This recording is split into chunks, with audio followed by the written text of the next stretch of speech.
Well, this isn't going to be boring, Mark, let's face it. Just already in the last 3 minutes, we've covered a multitude. Our guest this morning is an actor, a writer, a director, a novelist, well acquainted with the works of Shakespeare, Arthur Conan Doyle, Agatha Christie, you name them. He's been there, and he owns his own bookshop in his new TV crime drama. I started watching it last night. Loved it. It's called Bookish. He's amazing. Welcome, Mark Gatiss. Thank you very much, Ryan. Let us get that right. Yes. If nothing else. Good to see you. Thanks for being with us today. My pleasure. We've so many places to go, but let's start at the beginning, which is kind of the most recent work you're starring in, which is Bookish, which got me from the get-go because there you are in the shop with the ideal shop, old-fashioned shop, and the young lad comes in and he says, "You got something wrong on the shop sign. There's an apostrophe that seems to be a bit out of order." Talk to me about Bookish and the shop called Books. Well, I'm a lifelong murder mystery fan. I've read hundreds and thousands of them. I started reading Agatha Christie as a teenager, on holiday mostly, and I grew up with Sherlock Holmes, obviously, and Poirot, and I've always wanted to be a detective, and I've had this idea sort of tumbling around for about 8 years. And then during lockdown, I wrote a script, literally for want of something to do. Wow. And then the producers of the show, ultimately, Joe and Walter at Eagle Eye, I met at a party, like a classic Hollywood story. And they said, anything you've always wanted to do, you don't have a period detective in you, do it? I said, I've got a script. And so it's set in 1946, which is one of my favourite periods, a very under-examined period of British history. Post-war, immediately after the war, a lot of damage, mentally, physically, geographically. Interesting, a lot of rubble in the world. Fractured time, but really interesting. Most radical government we ever had, foundations of the welfare state, but a lot of displaced people not knowing where to go anymore. But it's great for crime as well. Because there's a lawlessness probably. There was. There was a proper, gun epidemic because so many of them were around. As mentioned by the character in the book, that the Lugers are about. The Lugers are everywhere. Yeah. So that very much appealed to me. Also, it's the best period for British film, the 40s, and the tone of films like Green for Danger with Alistair Sim, which is a sort of black comedy. That's what I wanted it to be. Yeah. But with a lot of melancholy, really, because it's such an odd time. Yeah. And the book is a gay man in a lavender marriage to his childhood best friend. Tell people what a lavender marriage is. It's quite an old-fashioned expression. But very old expression. Yeah, I like it. Yeah. Well, it's a marriage of convenience, essentially, usually between two gay people, a man and a woman. But in this case, my wife, Trotty, played by Polly Walker, is a straight woman who has her own life, her own independent life, but they've kind of come together for safety, really, before the war, and now in a post-war world, which is very, very dangerous in many respects. They live their lives and have their adventures. But it's funny you should say that because the war brought for want of a better word, distraction, but people couldn't focus on things like, let's say, gay people in a relationship. And then when you look at what happened to Alan Turing, after what he did to save the course of the war, if you like, in some respects, and then what happened to him as it got worse, and that was in the 50s. He committed suicide, having endured chemical castration and all kinds of things, and so I wanted to make sure, whilst obviously having a lot of fun with the crimes and the murder of the week, that there's a lot of social history to examine, and it's really rich stuff. It's really, and it's beautifully put together, and you're extraordinary in it. Yourself and Polly. Last time I think I saw Polly Walker was Rome, where she was lascivious, wasn't she, in her characterization? But what I also loved about it is what you kept tapping your inside pocket. I have a letter from the Prime Minister here, as if... Well, it's a letter from Churchill, and the former Prime Minister, as he was then. But it's because of his power, because of the influence of it. I mean, I've directly stolen that from Doctor Who.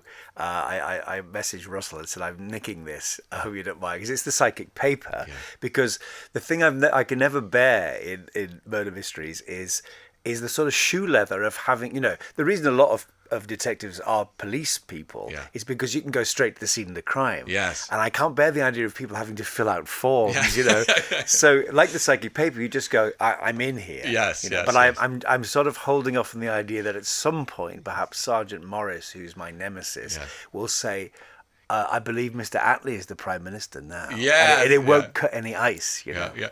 Because I had it in my head that he might turn around and say, "Could I actually have a look at Yeah, that?" yeah. No one ever sees it. No, that's what it's a kind of protected document, isn't it? I was saying at the beginning, books is written over that really sets the tone, because you're obviously a wordsmith and you love word play and cleverness in conversation and repartee and all that sort of thing. And that apostrophe is for similar pedants who be kind of going, "What's happening there?" You know, greengrocer's English. I love it's horribly prevalent, isn't it? Yeah. The idea kind of fully formed into my head of the sort of nominative determinism of a man called Book who runs a bookshop, and that maybe that's why he does run a bookshop. I don't know, but I've always loved them. I love that environment of a lovely old shop like that, and we all know what it's like.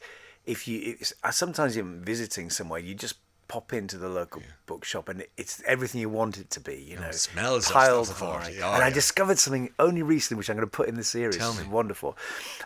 Paper contains a compound called vanillin. Yes. And as paper ages and breaks down, the vanillin is released. It's basically a vanilla smell, and that's the smell of old books. It's not accidental. It's a beautiful thing. Yeah. And to all the Kindle readers, you won't know what we're talking about, but you're missing out. No, I must push back against that, because do. My partner bought me a Kindle a couple of years ago, and it's revolutionised how many books I read. Okay. I think it's a great idea. No, I agree with you. Yeah. I understand that the need and the love of it for some people, but we can't.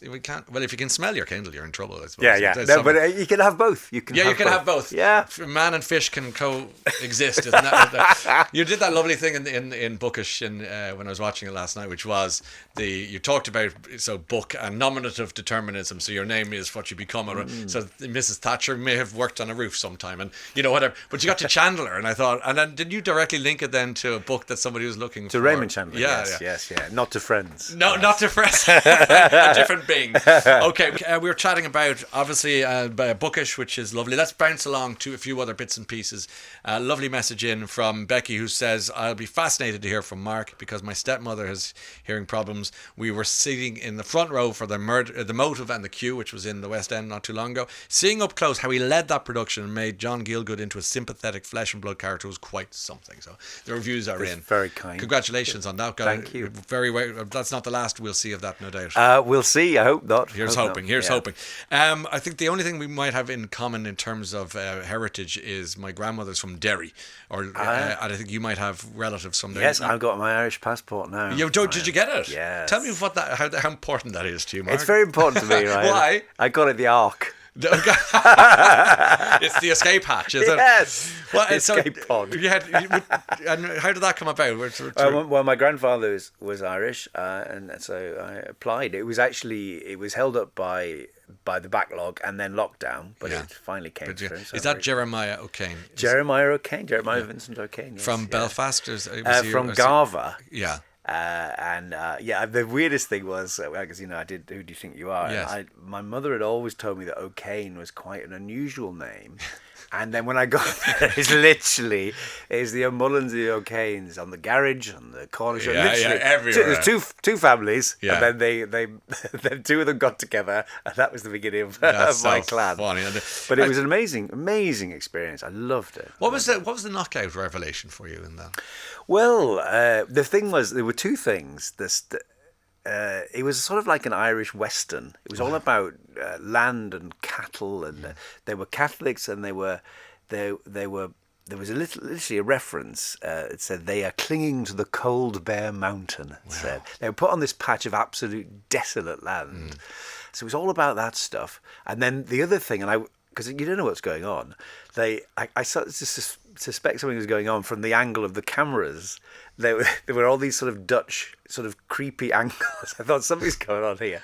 And then I discovered my family has a direct link to the oldest vampire story in Western Europe. Go on. Perfect. Nominative determinism. It certainly is. Amazing. So that was that. In Gaelic, they're called the Der Dulch, the Red Drinkers. Wow. Isn't that beautiful? Yeah, the blood. Yeah. So I was chuffed to bits. I was hoping for a murderer, but it was the next No, you covered a multitude.